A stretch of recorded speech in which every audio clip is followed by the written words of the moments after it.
Hello everyone, this is part 8 for the past year NET questions of the chapter Molecular Basis of Inheritance. So let's begin. Genetic code consists of adenine and guanine, cytosine and uracil, cytosine and guanine. So what is the right answer? What is a genetic code? The genetic code contains triplets of nucleotides. Okay, and what are these nucleotides determined by? They have nitrogenous bases. Okay, so the genetic code consists of nitrogenous bases that form nucleotides. And what are these nitrogenous bases? They are adenine, guanine, cytosine and uracil. So what is the right answer? The right answer is D, all of the above. Okay, don't get confused by the structure of the question. Okay. Just read it nicely and think very nicely and you'll get the right answer. So genetic code is relationship of amino acid sequence in a polypeptide chain and base sequence of mRNA. So it includes adenine, guanine, cytosine and thymine. Okay, so it should be very clear. Cytosine and uracil, okay, not thymine. So the right option is option D, all of the above. Spliceosomes are not found in the cells of. First of all, you need to know what is spliceosome. See, it's a recent question. What is a spliceosome? Spliceosome. So what happens? There are these exons. Exons are expressed sequences and then introns that are not expressed. Okay. So exon, intron. And just, to simplify, I am showing the exons like this and introns. Generally, it is a sequence. So what happens is that this is a pre-mRNA transcript which must be converted into the proper mRNA transcript that contains sequence of nucleotides which can be then translated into protein. So at this step, these introns must be removed. And how are they removed? They are removed by forming a spliceosome complex. Once the spliceosome complex is formed, they are then removed.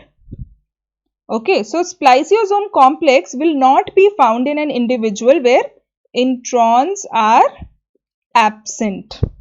So where are introns absent? That is the direct question. So spliceosomes are not found in the cells of fungi, animals, bacteria and plants. So what is the right answer? The right answer is bacteria. Okay. So in eukaryotes, spliceosomes are used in the removal of introns. So this is the spliceosome structure. And then it is cut down here by enzymes to remove the introns during post-transcriptional processing of mRNA. They are absent in prokaryotes. Okay, they are not present in case of prokaryotes. That is why the right option is C, bacteria. Which of the following is required as inducer for the expression of lac operon? You remember the lac operon, right? So which one of the following is required as an inducer? Okay. So which one is required as an inducer? So what will the inducer do? Inducer will basically cause activation of the lac operon.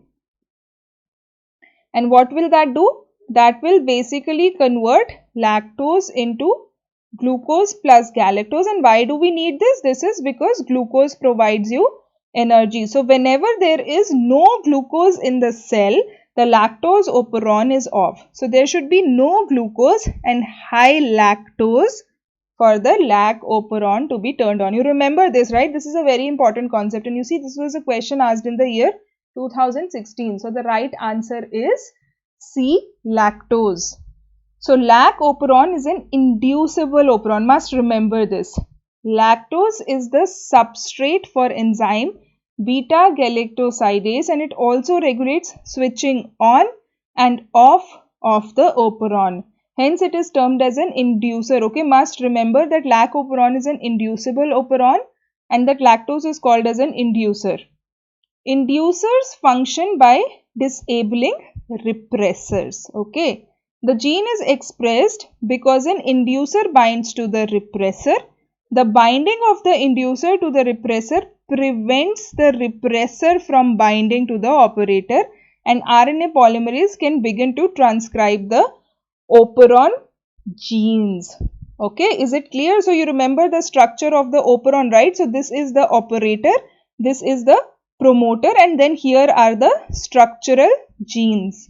So what will bind to the operator? The repressor binds to the operator, and this does not allow RNA polymerase to bind. However, when an inducer is present, it will go and repress the repressor, and now RNA polymerase can bind to the promoter. Okay, it should be very clear. If it is not clear, just go through the videos of the chapter, okay, and read through the chapter, because this is a very important concept and you can really expect questions from here.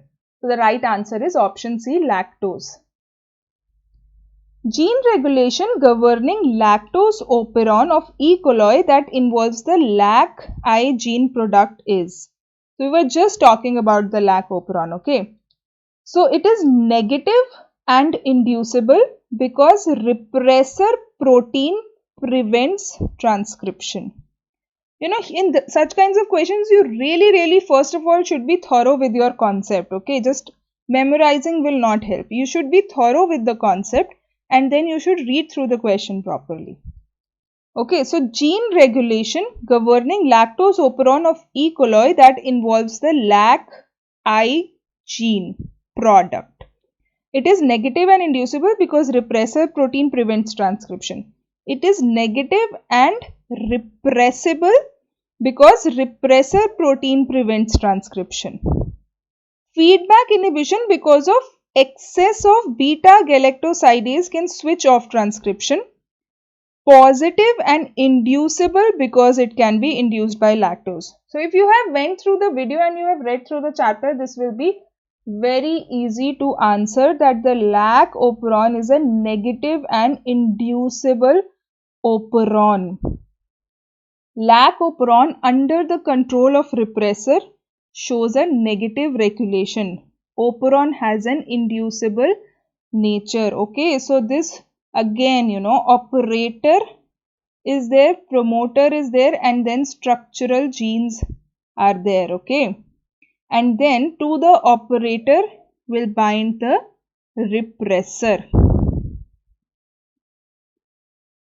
Okay, and this is inducible. So once repressor binds, the RNA polymerase cannot bind. This is the RNA polymerase. So this RNA polymerase cannot bind here. However, when the inducer is present, and what is the inducer in LAC operon? It is lactose itself. Okay, it will go and bind to the repressor. It will remove the repressor, and now RNA polymerase can bind to the promoter and cause transcription of the genes. Therefore, it is negative and inducible because repressor protein here will prevent transcription. So the right answer is A.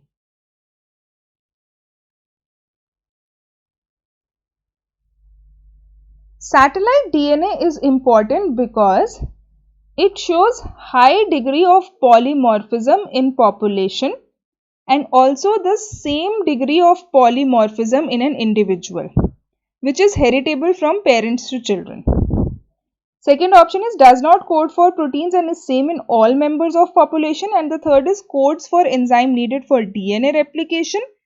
D, codes for proteins needed in the cell cycle. So what is the right answer? If you have read about satellite DNA, you know that they show high degree of polymorphism in population. Okay, that is why they are satellite DNA, and they are also the same degree of polymorphism in an individual, which is heritable from parents to the children. So the right option is option A. Satellite DNA displays high degree of polymorphism in population and also same degree of polymorphism in an individual, which is inherited from parents to the children. The right answer is option A.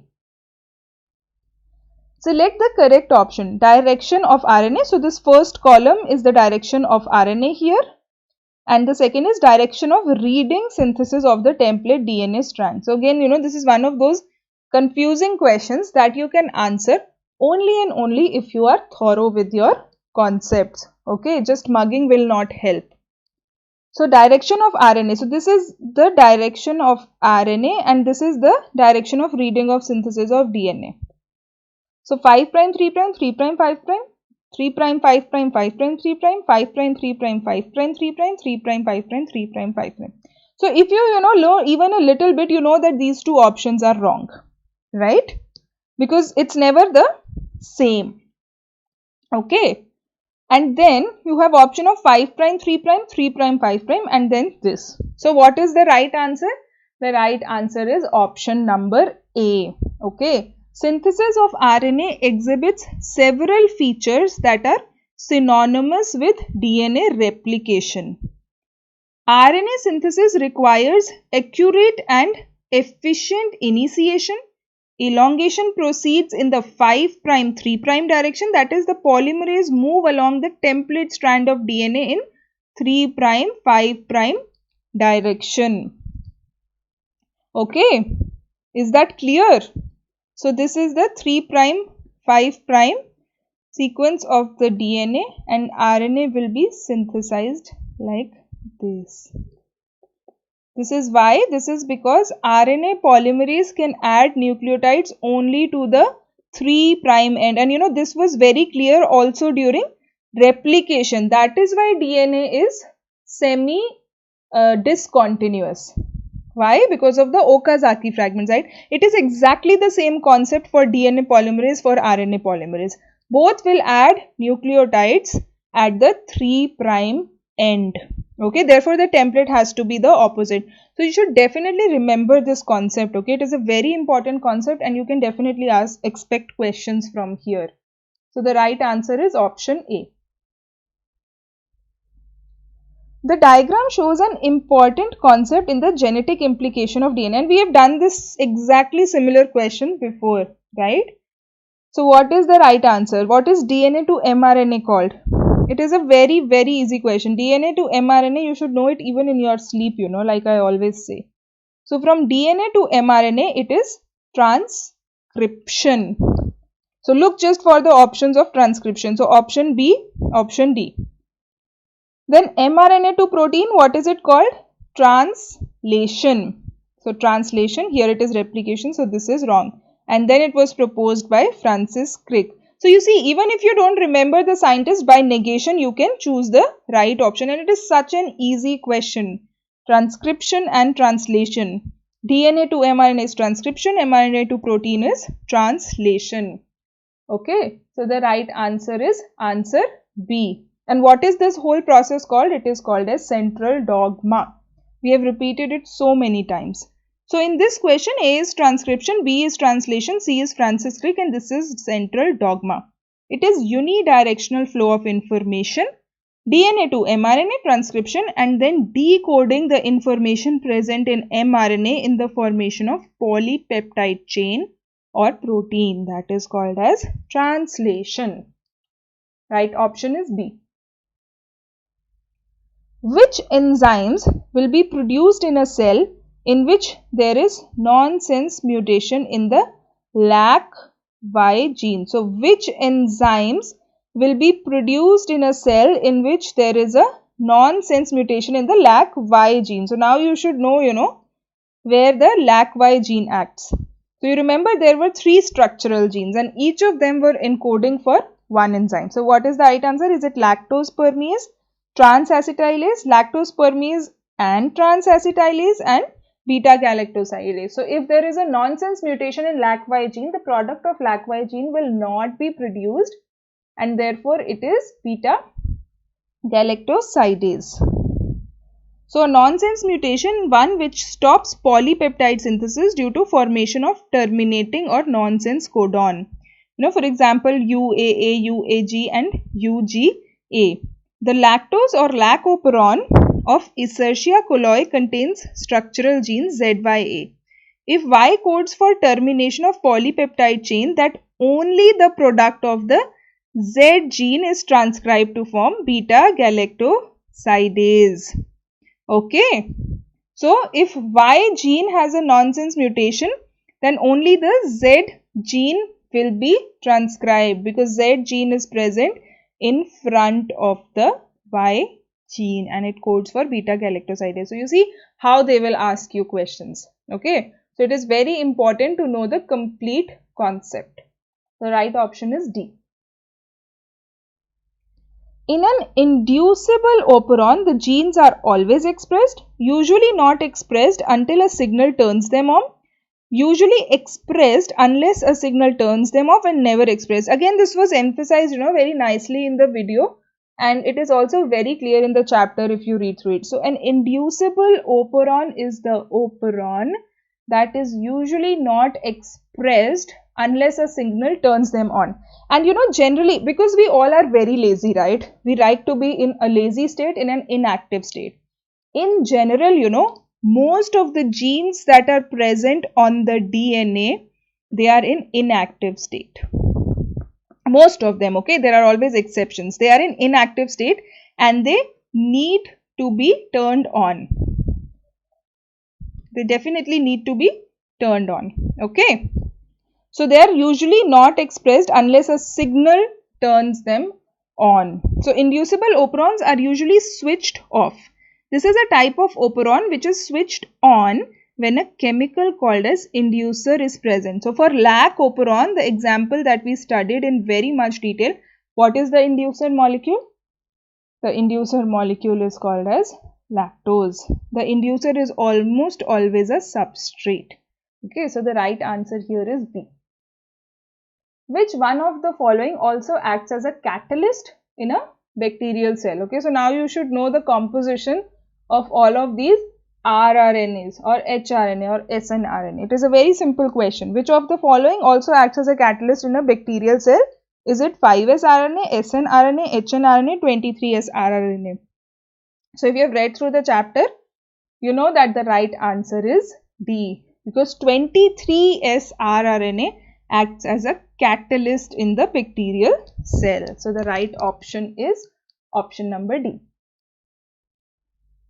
Select 2 correct statements out of the 4. Now these are those tricky questions, so you have to select 2 correct statements out of the 4. They don't ask you which are the correct, the 2 correct. They just tell you there are 2 correct. So glucose or galactose may bind with repressor and inactivate it. In the absence of lactose, the repressor binds with the operator region. The Z gene codes for permease. This was elucidated by Francisco Job and Jacques Monod. You see, again, name of the scientist. You see how important they are. They are always, they always find a way to ask you the name of the scientist. Okay, then let's go by one. Okay, so let's just draw the structure, of the lac operon. So there is this operator, then there is this promoter, and then there are the 3 structural genes. Okay. So what binds to the operator? The repressor binds to the operator. And when repressor is bound to the operator, RNA polymerase in that situation cannot bind. Glucose or galactose may bind with the repressor and inactivate it. Does that happen? Does glucose and galactose have any role to play on the operon structure? Of course, they are involved indirectly, but not directly. So this is completely wrong. Glucose or galactose, they do not bind to the repressor. In the absence of lactose, the repressor binds with the operator, and that is very much true, When there is no lactose present, you definitely don't need the lac operon, and repressor binds to the operator and there is no active mRNA being formed. So this is the right answer. The Z gene codes for permease? No, it codes for beta galactosidase. And then of course this was elucidated by Francisco Jacob and Yuko Monod. You can always do options by negation if you don't know the name of the scientist. But if you know, that is a bummer, You should definitely know, because it's very easy to answer, So the right answer is C. The second and fourth statements are true. So Jacob and Monod proposed the lac operon in E. coli. And the best way, as I always say, whenever you are reading a chapter, just while you are reading the chapter, take a paper and pen, make a list of the name of the scientist and what they did, and keep on reading it again and again. You don't have to memorize it. If you read it again and again and again every day, for at least a week, you will get it through. So Jacob and Monod proposed the lac operon of E. coli. The lac operon contains a promoter, an operator and 3 structural genes ZYA. We know, right? Coding for the enzyme beta galactosidase, permease and transacetylase, okay, respectively. A codes for transacetylase. The lac regulator gene designated as I gene codes for the repressor, and that is not part of the lac operon. Okay, lac I gene is present completely somewhere else. In the absence of the inducer, the repressor binds to the operator, preventing RNA polymerase, So repressor binds to operator, preventing RNA polymerase binding to the promoter and thus transcribing the structural genes. So we all have repeated this lac operon multiple times now. The right answer is option C. Semi-conservative replication of DNA was first determined in E. coli, Streptococcus pneumoniae, Salmonella typhimurium, Drosophila melanogaster. So what was this experiment? This was this radioactivity experiment, right, that determined the semi-conservative nature of DNA replication, that DNA replication, when it takes place, two of the old strands are maintained in the new molecule and one new is formed. So this is the semi-conservative, and this was determined in Escherichia coli. Semi-conservative replication of DNA was demonstrated in E. coli. E. coli is a common type of bacteria that can get into food like beef and vegetables. The strange thing about these bacteria is that they are not always harmful to you. Okay. So E. coli normally lives inside your intestine, where it helps your body break down, digest the food you eat. This solution is also very important, so you should remember. But what is the right answer here? That in Escherichia coli, the semi-conservative nature was determined. There were these radio-labeled nitrogen molecules, if you remember, N15 and 14, that experiment. So the right answer is option A. In the DNA molecule, the total amount of purine nucleotide and pyrimidine nucleotide is not always equal. Okay, so now you have to say which option is right here. So total amount of purine nucleotide and pyrimidine is not always equal. There are two strands which run parallel in 5' 3' direction. The proportion of adenine in relation to thymine varies with the organism. There are two strands which run in anti-parallel, one in 5' 3' and other in 3' 5'. So what is the right answer? The right answer is option number D. Okay. Total amount of purine is always equal to pyrimidine, and this is because A pairs with T and G pairs with C, and the amount is always equal. There are two strands which run in anti-parallel direction. Okay.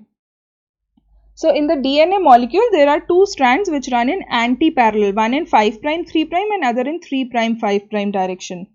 The two chains are held together by hydrogen bonds between their bases. Adenine, a purine of one chain, is exactly opposite thymine, that is a pyrimidine of the other chain. Similarly, cytosine, a pyrimidine, lies opposite guanine, a purine. This allows a sort of lock and key arrangement between large sized purine and small sized pyrimidines. It is strengthened by the appearance of hydrogen bonds between the two. So you have to remember this solution also. Okay, it is very important. And DNA strands are always anti-parallel, one in 5' 3' direction and other in 3' 5' direction. So one gene, one enzyme relationship was established for the first time in. So one gene, one enzyme. Okay, so this is one gene that codes for mRNA, and this codes for one polypeptide that will further form a protein, and this is an enzyme, because what are enzymes? Enzymes are nothing but they are protein structures. Okay, so was it Salmonella, was it E. coli, what is Diplococcus, or was it Neurospora? So the right answer here is it was Neurospora crassa. It was given by the geneticist George W. Beardley and E. L. Tatum, which states that each gene in an organism controls the production of a specific enzyme. It is these enzymes that catalyze the reactions that lead to the phenotype of the organism. Okay, so the right answer is D. So that was about it regarding this video, and we'll be uploading more videos with more questions.